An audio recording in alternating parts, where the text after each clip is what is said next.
Diagnostiquer la chaîne pénale en vue de déceler les dysfonctionnements et proposer des pistes de solutions. Voici ce qui réunit à Waiguia les acteurs judiciaires qui se sont donnés 48 heures pour assainir les procédures pénales. Dans cette édition également, nous irons dans le sud-ouest à la rencontre de Sié Daniel Yen qui a fait un exploit, celui d'être premier de la région du sud-ouest au certificat d'études primaires, et son portrait vous sera dressé en fin d'édition. Voici pour le sommet, mesdames et messieurs, bonsoir et bienvenue aux actualités de ces 19h. Ouvrons ce journal les directions Waiguia où les acteurs judiciaires sont en conclave depuis hier pour diagnostiquer les dysfonctionnements de la chaîne pénale. Cette initiative de l'Organisation internationale du droit du développement vise donc à rendre la justice pénale plus efficace. Suivant le compte-rendu de Boukari Ouedraogo et Abdoul Rasmane Zongo. Le dysfonctionnement de la chaîne pénale est un gros caillou dans les souliers, les ballerines et autres languesses des acteurs de la justice, notamment les officiers de police judiciaire, les gardes de sécurité pénitentiaire, les greffiers en chef, les magistrats, entre autres. Ces derniers doivent sans délai proposer une stratégie afin d'améliorer efficacement l'œuvre de la justice. Et sous le thème « Lancement du cadre de concertation et diagnostic des dysfonctionnements de la chaîne pénale », tribunal de grande instance de Waiguia. L'intérêt de l'atelier de ce matin, c'est pour que les acteurs au niveau local, aujourd'hui c'est le lancement à Waiguia, après ça sera Dori, Fada, et à terme c'est dans toutes les juridictions, que les acteurs puissent se retrouver, relever encore les problèmes, faire des propositions pour que la chaîne pénale puisse fonctionner pour le meilleur. L'initiative d'une part bénéficie du soutien partenarial des Pays-Bas et d'autre part est portée par l'Organisation internationale du droit de développement basée à Rome en Italie et dont le Burkina Faso est membre depuis 2003. C'est dans ce cadre que notre programme s'intègre afin d'accompagner les acteurs de la chaîne pénale dans l'exécution des activités identifiées au sein de ces cas de concertation. Il est important de noter que notre programme intervient dans les régions du nord du Sahel et de l'Est. Le procès contre le dysfonctionnement de la chaîne pénale devra accoucher d'un éventail de solutions tendant à faire de la justice pénale une justice plus transparente et surtout plus accessible à tous les justiciables. Le ministre de la Réconciliation nationale et de la cohésion sociale continue son périple à travers le pays dans le cadre des concertations communales en vue de déceler des conflits susceptibles d'entacher la réconciliation nationale. Il était donc hier à Bobo-Dioulasso, précisément à l'arrondissement 6 pour une rencontre avec les autorités communales. Biti Bienaon et Ismaël Saturnin Paris. Les voix de tous les segments de la société doivent compter dans le processus de la réconciliation au Burkina Faso. Pour que cela soit une réalité, le ministère en charge de la réconciliation a initié des consultations communales dans tout le pays en vue de prendre en compte la vie des populations à la base. C'est l'occasion pour ces représentants des forces vives de s'imprégner d'abord de la vision de son Excellence, M. le Président du Faso, en matière de réconciliation. Qu'ils comprennent un peu qu'est-ce qu'il veut et où est-ce qu'il veut amener le pays à ce niveau-là. Et puis deuxièmement, c'est l'occasion pour ces personnes-là aussi de recenser les conflits éventuels qu'il y a dans l'arrondissement 6 qui minent la cohésion et qui appellent à la réconciliation. Vous voyez, parce que la réconciliation nationale, elle va se faire à deux niveaux. Elle se fait au niveau national, mais elle se fera aussi au niveau local. Et les deux sont complémentaires.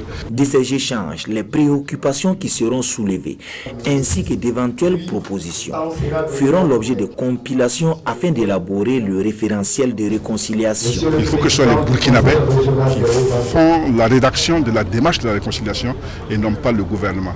L'ensemble des recommandations qui seront issues en tout cas de ces différentes concertations-là seront rassemblées donc au niveau du ministère en charge de la question et vont bien entendu être prises en compte dans la rédaction de la stratégie nationale de réconciliation qui sera soumise bientôt au Forum national de réconciliation. Ce forum-là vraiment, on espère pouvoir le tenir avant la fin de l'année. Zéphirin Diabré a exhorté les participants à échanger dans un esprit de fraternité, de tolérance et de paix.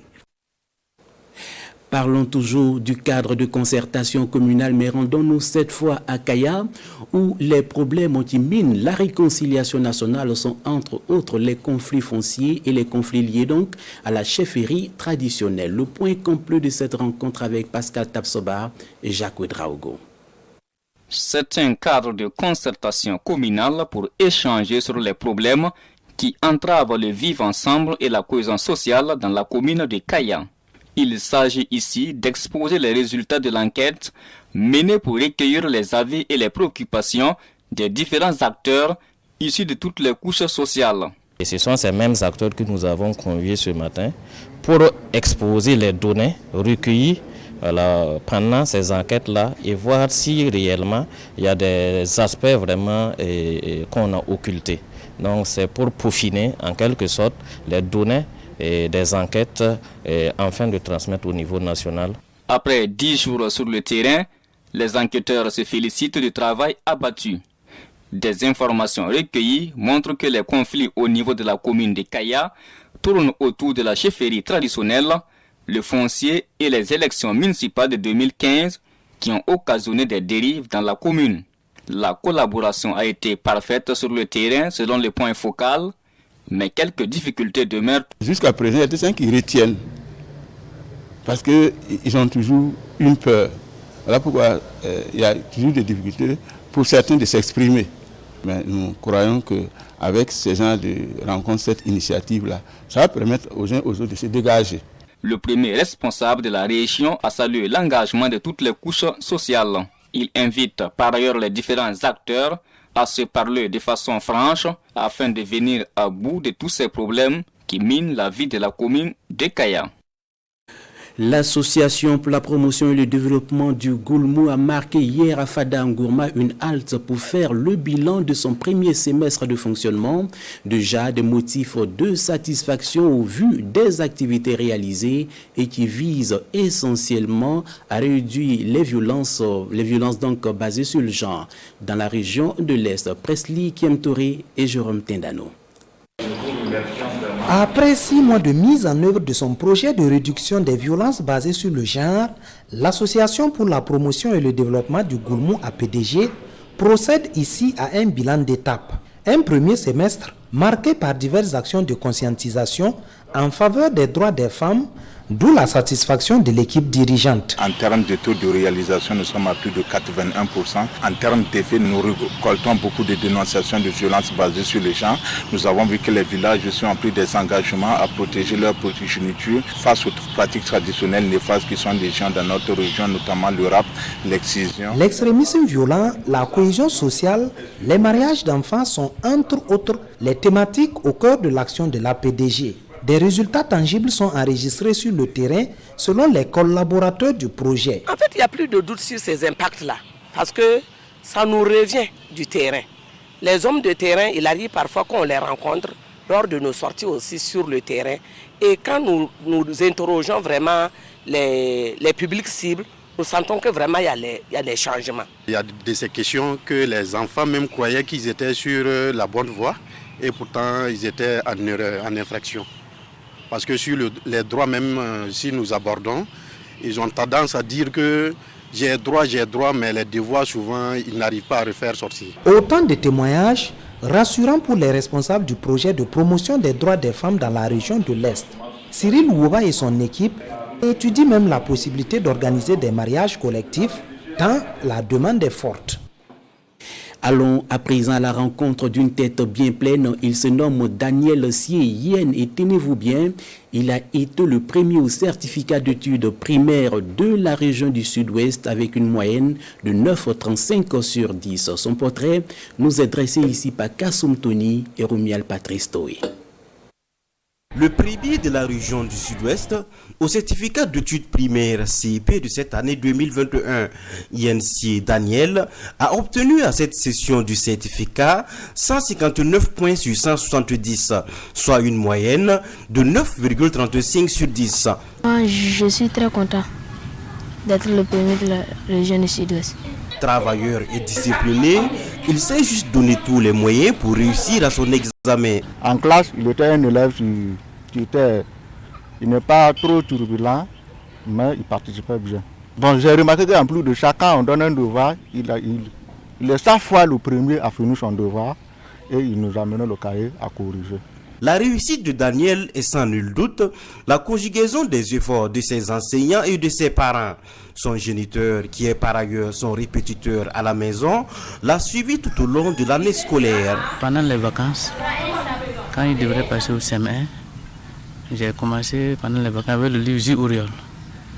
Voilà, donc c'est là-bas que j'ai commencé, j'ai fait les calculs, les petits problèmes, calcul mental, tout. Voilà, donc à la reprise, tous les soirs, je ne fais que faire calcul depuis français. Voilà, j'ai payé tous les annales quand j'étais à Ouaga, j'ai payé tous les annales de la place et j'ai tout épuisé. Donc là oui, la même chose, on lui donne n'importe quel calcul, en un de temps il a fini. En français, il n'a pas de problème. Au moment où je faisais ce travail, à l'école, quand il était deuxième, je m'étonnais. Et la sœur m'a demandé, au lieu d'être fier que mon enfant soit deuxième, ça m'étonne. J'ai dit non, vu le travail que j'ai abattu, j'aimerais qu'il soit le premier de la classe. Et ça a porté fruit. La sœur m'a dit que c'est bien, que si tous les parents faisaient comme moi, non, ça allait leur alléger la tâche. Si le jeune homme se bat ici aujourd'hui, c'est parce qu'il a un rêve qu'il compte coûte que coûte réaliser. Les matières qui me plaisent le plus sont la science, l'histoire géo, le calcul puis problème.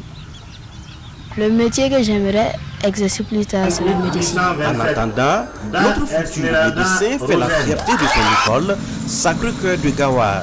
Une école qui a encore fait le 100% au certificat de cette année.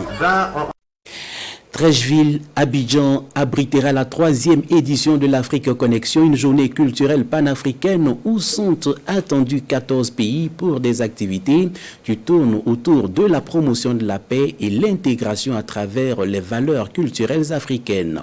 Pour plus de précision, écoutons Elvire Kissi, responsable de la Fondation Afrique Horizon, au micro de Adama Guiti, et bienvenue à Ansa. Lors d'un voyage en Tunisie, on a constaté que le fossé qui existait entre les Africains, entre les communautés était vraiment grand. Et quand on est revenu en Côte d'Ivoire, on s'est posé la question, on s'est posé des questions, on s'est dit mais pourquoi, comment faire pour créer le lien entre les Africains, comment faire pour créer la cohésion, comment faire pour rapprocher les peuples. Et c'est comme ça qu'on a pensé à l'événement culturel panafricain Afrique Connexion, qui se déroule chaque 15 novembre, journée nationale de la paix en Côte d'Ivoire. Et au cours de cette journée, on a plusieurs pays participants, on a plus de 10 pays qui participent à cette journée. Et ces pays-là viennent communier autour de leur culture, autour de leur danse, autour des expositions, des panels, des tables rondes sur un thème central. Et surtout, dans la soirée, on a la cérémonie de remise du prix panafricain Afrique Connexion pour la culture et la paix. Prix qui vient distinguer, qui vient saluer les actions des personnalités, des personnes, des Africains pour leurs actions en faveur de la paix et de la culture en Afrique. On veut d'abord s'approprier ce concept et après, pourquoi pas élargir. La preuve en est que pour cette année, l'événement se tient en 2 étapes. La première étape se tiendra à Paris le 24 septembre en marge de la Journée internationale de la paix, où on va permettre aux communautés qui vivent en France de se retrouver autour de leur culture pour parler de paix, pour parler de cohésion. Voilà, c'est la fin de ce journal. Donc, Marguerite Douagneau vous retrouve tout à l'heure pour l'édition de 20h.